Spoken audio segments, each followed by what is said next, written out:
Conversion of currency. International business normally happens under the Incoterms, and the Incoterms would generally be using international currency, which would be dollars, yen, euro, those currencies. Indian rupees are used only in the limited context where it is permitted by the government of India under very special conditions. The second aspect that one needs to understand is that valuation in India happens under Section 14 of the Customs Act. The third portion is assessable value. Assessable value for imports is CIF plus 1% landing charge, and assessable value on exports is FOB. The challenge is with the custom house agent or the custom broker as he is called now to be able to convert the relevant Incoterm into the assessable value, and that assessable value has to be presented to Indian customs in rupee terms, because all assessment in India will happen in rupee terms. So what we need to do under section 14, it is very clearly stated that the price shall be calculated with reference to the rate of exchange in force. What rate of exchange? The rate of exchange that is in force on the date a bill of entry is filed under section 46 or a shipping bill is filed under section 50. What is a rate of exchange?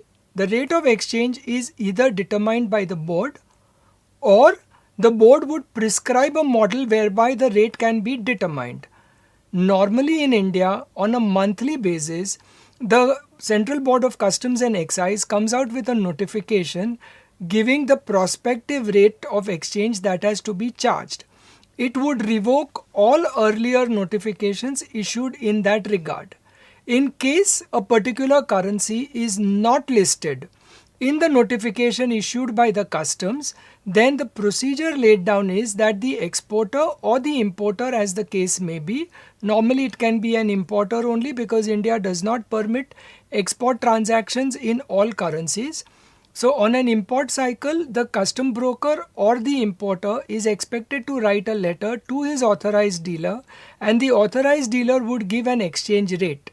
That certificate is to be attached to the documents which are being submitted to customs, and that exchange rate is to be taken for conversion of the foreign currency into Indian rupees.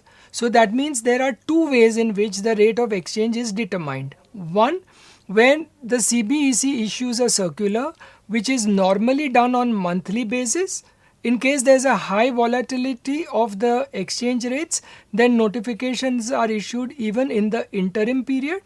And the second is where a procedure is laid down by the board, which means that you go to your authorized dealer and request him for a certificate as to what is the exchange rate. What is the meaning of the word foreign currency and Indian currency in the context of the Customs Act? The meaning of the word foreign currency and the Indian currency in terms of the Customs Act is exactly identical to whatever is the definition given in the Foreign Exchange Management Act of 1999. To summarize, conversion of currency is how do we convert foreign currency into Indian rupees to arrive at an assessable value which is to be used by customs for its processing either on import cycle or on export cycle.